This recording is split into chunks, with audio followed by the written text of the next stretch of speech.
خب بیا ببینم. دعوا نکنیم با هم. دعوا نکن. پسر خوبیه.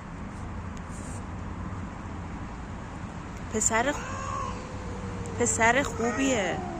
ببین چقدر پسر خوبیه. آقا فیف کرده.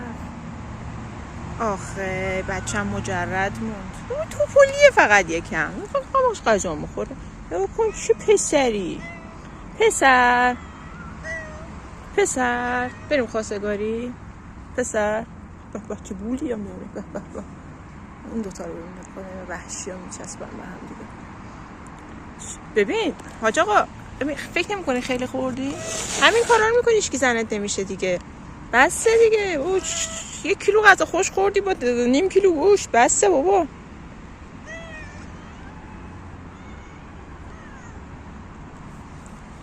بیا بریم زن پیدا کنیم. بیا اون اینجوری میکنه. نظر تو چیه؟ چرا زنش نمیشی؟ ها؟ خوشت نمیاد ازش؟ چه وضعی؟ کشتی خودتو.